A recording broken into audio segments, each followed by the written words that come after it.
Hey everyone, I'm David Hamilton, the Kindness Czar for Psychology's magazine. I thought I'd do a little session today on kindfulness practices. I call these kindfulness really to draw a parallel or even make a distinction from mindfulness, because there's a similarity between kindfulness practices and mindfulness, and kindfulness kind of gives it away. So where mindfulness, the simplest form of mindfulness if you've never tried it, is simply to breathe and then notice that breathing is what you're doing. So in the noticing that you're breathing, you're activating the noticing part of the brain, which is this part here. So noticing that you're breathing is, technically speaking, you are mindful of the fact that you're breathing. So these types of things are referred to as mindfulness. So what I call kindfulness is when the attention isn't necessarily on the sound of the breath or what breath feels like. The attention instead is on kindness and compassion and what that feels like. And it turns out that how that feels leads to a variety of really, really positive, powerful individual side effects. See, different meditation styles produce different physical effects. I mean, look at the brain, for example. When you practice mindfulness, you breathe and you become mindful that breathing is what you're doing, right? So in doing that, as I say, you activate the mindful part of the brain. Now that's the part of the brain, like the brain's CEO. It helps you, when it's activated and strengthened, it makes it easier for you to be in control of yourself, to literally concentrate and to override knee-jerk emotional reactions. But let's say lots of people really want to meditate because there's so much mental chatter going on. So maybe a better style of meditation for that would be a mantra-based meditation. When you sit quietly and you say something like Om, and that ultimately means I am the universe, roughly speaking. And research on that style, mantra-based styles of meditation, show that what they actually do, rather than activating brain regions, they actually turn down particular brain regions, particularly associated with mental chatter. So you can use different meditation styles for different types of thing. So here's where it gets really cool, because kindfulness practices, they impact different parts of the brain again, but with a slight bias to the left-hand side.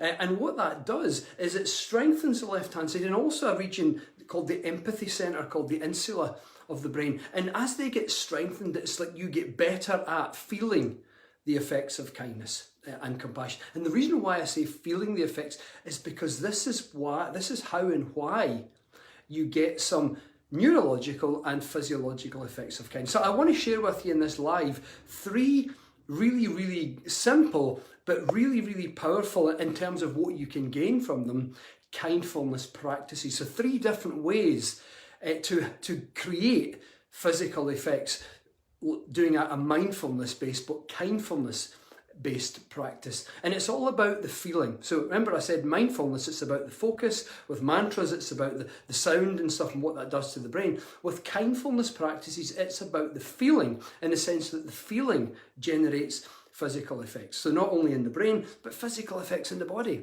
If you've seen some of my other lives or some of my videos on my own page, Facebook page or Instagram page, you'll see that I talk a lot about the physical side effects of kindness. Like, for example, being kind, because of how it feels, exerts an effect on your blood vessels, because it produces the kindness hormone, which is analogous to stress hormones. And just like stress hormones elevate blood pressure, so the kindness hormone reduces blood pressure. So ultimately, the feelings induced by kindness, because they produce the kindness hormone, are technically speaking cardioprotective, meaning they protect your cardiovascular system.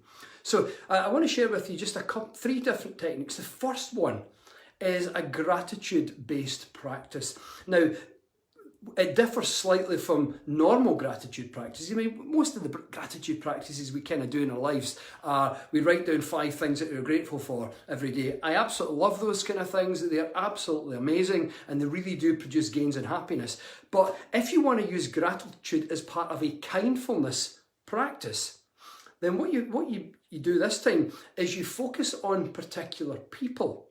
So you can pick a different, if you want to do this for 7 days, for example, then you would pick a different person for each of the 7 days. And what you do is you get into a normal meditation position, whether you have a nice wee meditation space, wherever it is you do when you practice a meditation, and think of a person. So do a different person every day. Let's say you're going to do this for 7 days, and think of a person, and then think of all the reasons why you're grateful for that person being in your life. So you could think of particular things that you've done, that they have done for you, maybe things that they've said, maybe even special moments that you've shared.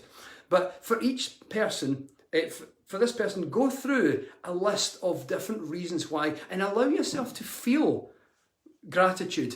Because what's happening here is you're not just feeling gratitude, you're actually feeling these sentiments and feelings associated with kindness. So not only do you get the happiness gains from gratitude, but you also get the physiological gains from the feelings induced by kindness. So for each person, so let's say you were starting today, and so you picked someone in your life today, and you sit down for 5, 10, 15 minutes, however you like, and just think of all the reasons why you're grateful for this person. It could be, as I say, things that they've done for you today, things that they've done at other times that you've shared, anything at all.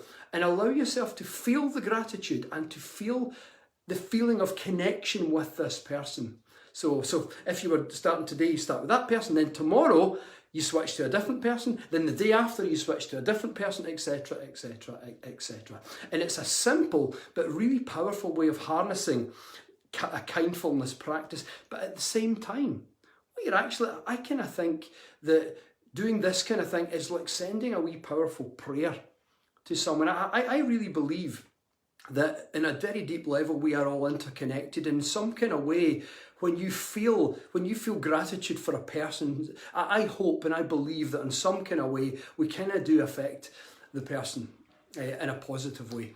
So anyway, that's a really powerful kindfulness practice. The second one is one that you might be a wee bit more familiar with, or some of you watching might be a bit more familiar with. It's metta, or metta bhavana. It's the Tibetan Buddhist meditation that in the West we usually refer to as the loving kindness meditation. But metta bhavana is the name traditionally used as a Tibetan Buddhist technique. And what you do here is in really simple terms, is you think of people in your life and you wish that they're happy, and you wish that their dreams are coming true, and you wish that they're having a good day, and you wish that they're free of their suffering, and you wish that all the problems go away. So in a sense, you're feeling like like, for example, let's say you started this one today, and you think of someone. It might be a loved one, it might be a friend, a work colleague, a neighbour, it might be the person who delivers your post, who actually, I'm saying that because my post was delivered very recently by a lovely gentleman called Kevin.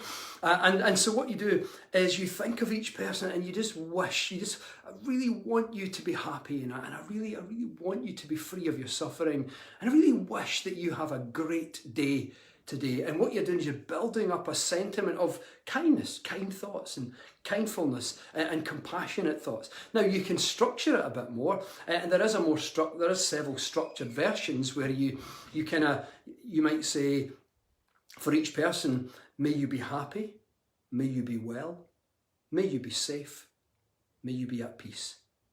And you do that repetitively. May you be happy, may you be well, may you be safe, may you be at peace. And it's a repetitive type thing. So that's a more structured version, but ultimately it's the same thing. What actually causes the physical effects of this type of practice, this type of kindfulness practice, is how it feels. So you can generate the feeling on a less structured, just thinking of people, or on a more structured, using actual words or language. And I gave both examples because some people prefer the former style where you just really hope and wish and pray for people, and other people prefer the more structured language part. And there's loads of ways you can do this as well. You can do a different person each day, again like the gratitude kindfulness practice, or you can a traditional version is you start with yourself. May I be happy, may I be well, may I be safe, may I be at peace. I just really wish your own self compassion and gratitude, etc. And a couple of times for yourself, then a loved one, someone who's neutral, even someone who's challenging in your life, and then everyone in the world. So you can do all of them in one practice or a different person each day. But at the end of the day, like the previous practice, it's all about the feeling. Now, that particular kindfulness practice has been well studied, and I won't go into the details, but you can see them in some of the other videos that I have on the Psychologist TV page, where I talk about how that meditation's been studied because it has an anti-inflammatory effect. And the reason for that is feelings of compassion, which that particular kindfulness practice induced, feelings of compassion, have an impact, a singular impact on your one portion of the nervous system. And it's the portion of the nervous system that controls rest, relax and digest, but it also controls an anti-inflammatory pathway in the body. So that type of kindfulness practice has an anti-inflammatory effect. Recent studies show that it even slowed down the rate of loss of telomeres inside the DNA. The reason why I'm telling you these kind of things is because I love that scientific research is being done on kindness and compassion. It used to all be about, all the research on the mind-body connection used to be about stress, and then we got a wee bit into other things, but now we know that kindness and compassion, because of how they feel, have very unique but very powerful physical effects themselves as well.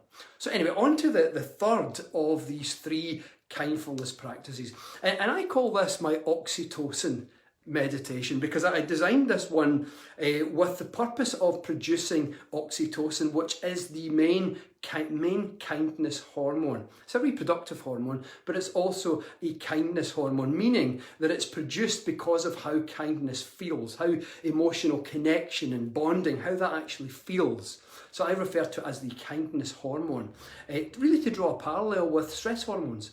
Like, stress hormones don't just show up on their own because you might be in a challenging or stressful situation. They show up because of how the challenging or stressful situation feels to you. So in the same vein, or in the same way, kindness hormones are produced because of how kindness feels to you. So I created this little meditation, this kindfulness practice, for the purpose of creating the kindness hormone, boosting our kindness hormone levels, and then hopefully get some of the physical effects. So what you do is you pick three people, and this could be three people you love, three people you care about a lot. It could be one loved one, sort of kind of friend, even a challenging person, it doesn't really matter. And for each person, one at a time, you start and you imagine conjuring up a coloured ball of light from your heart. And this starts the practice off by saying, this is me coming from my heart. And let the colour of that light be any colour that for you symbolises or represents your feelings or sentiment for this person. And imagine creating this ball of light, and then imagine throwing it through the air to wherever this person is in the world at the moment. And imagine it landing at the area of their heart, and then being gratefully accepted by this person and absorbed into the area of their heart. And then you're imagining you're with the person. And imagine, either recall a memory of a time well spent, if there was one, or imagine saying something, expressing some gratitude to that person for something maybe they've said or done, or a contribution they've made to your life. And it's about the sentiment and feeling of connection that you create during this. And just spend 2 or 3 moments doing that. Then you bring you say thank you, bring your attention back. Then you do exactly the same for the next person. So you imagine a ball of coloured light emanating from the area of your heart. So ultimately what you're saying is, I'm coming from my heart here. And let the colour again represent or symbolise the feelings that you have, or the sentiment that you have towards this person. And imagine throwing the ball of light to wherever that person is, and it's received by the person. Imagine it being gratefully received by this person and absorbed into the area of their heart.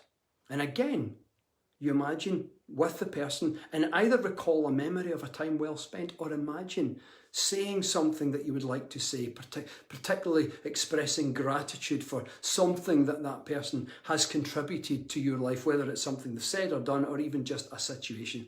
Again, 2 or 3 minutes, you bring yourself back, say thank you, bring yourself back to your attention, your breath again.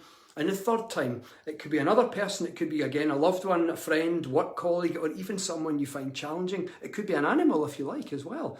And again, a ball of light whose colour represents or symbolises your feelings of warmth, love, affection, gratitude for this person.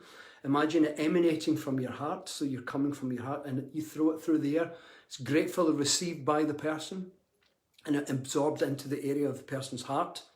And again, imagine you're with the person, either recalling a memory of a time well spent, or, if you prefer, expressing some gratitude for this person, or if it's an animal, for this animal. Again, 2 or 3 minutes, then you bring your attention back to your breath, and that's pretty much it. So, you know what I thought would be really cool? How about we just do it together live here? Because, you know, it's okay. I might tell you a little meditation. You say, oh, you know, I'm going to go do that later on. And then what happens? You get really busy, don't you? And life happens, the afternoon happens, or the morning or the night, wherever you are.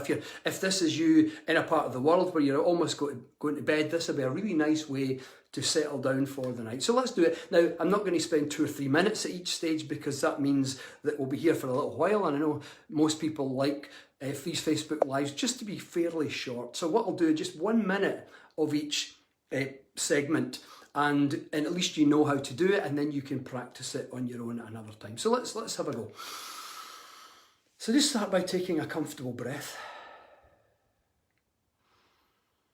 And first of all, as you're breathing, decide which 3 people or animals, if you would prefer, you would like to do this for. It could even be someone who's no longer with you on this planet.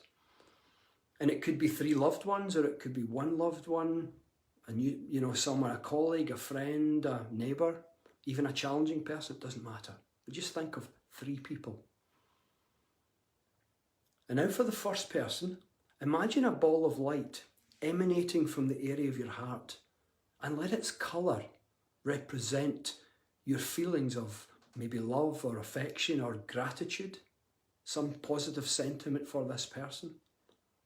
And so ultimately you're coming from your heart. And imagine throwing this ball of light through the air, and it lands with the person. And imagine it being gratefully received by this person and absorbed into the area of their heart. And bring yourself to this person and either recall a memory of a time well spent, or imagine saying something, expressing some gratitude for this person. Just saying whatever you would like to say, whether it's something grateful for something they've said or done, or for an experience that you've shared.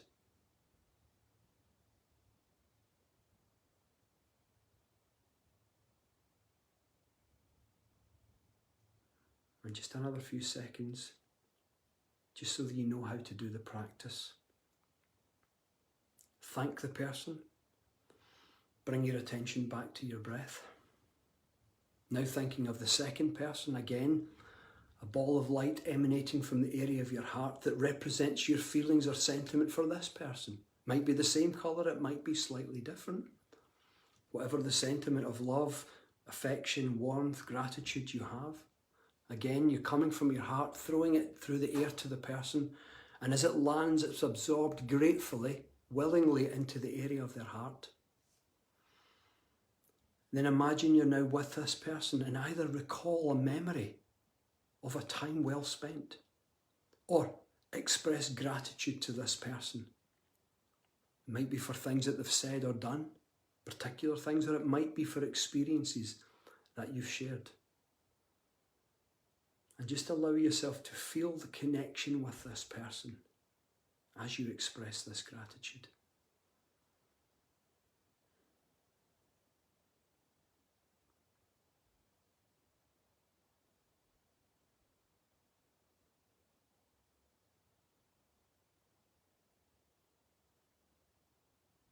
And then again, bring your attention back to your breath, thanking the person. And now focusing on the third person, and again, imagining a ball of light emanating from the area of your heart that represents your feelings for this person, your sentiment. Again, it might be the same or different colour that represents love, affection, warmth, compassion, friendship, or gratitude. And again, throw it through the air and imagine it being received by the person, willingly, gratefully received into the area of their heart, absorbed. And then imagine you're with the person, or it could be an animal again, as I mentioned earlier.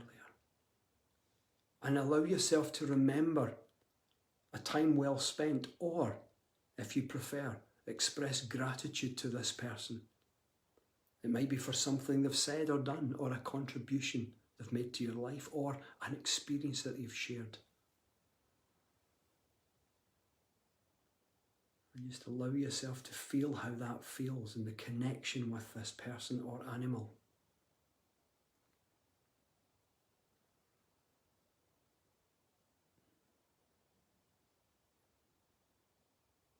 And then bring your attention back to your breath, thanking the person. And then just take a deep breath.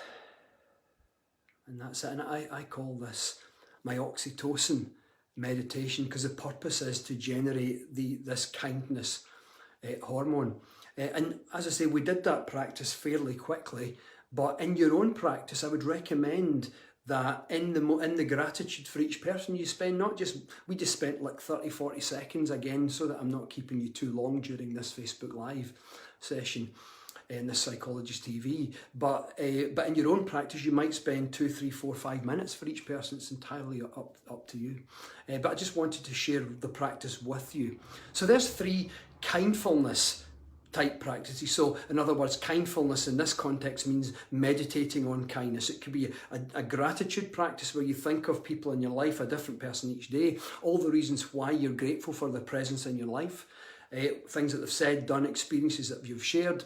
The second practice was metta, or the loving kindness meditation. May you be happy, may you be well, may you be safe, may you be at peace. Or I just really wish and hope that you're happy and you're free of suffering and you've got lots of dreams come true happening for you all the time in your life. Any loving, positive, kind, compassionate sentiment. And the third practice, the ball of light, oxytocin meditation. So there you go, 3 kindfulness practices. There's lots of neurological and physiological benefits of those. You can check them out in my other videos, also in my book, The 5 Side Effects of Kindness, or The Little Book of Kindness, both of which cover all of these individual effects. So anyway, wherever you are, have a great day. My name is David Hamilton.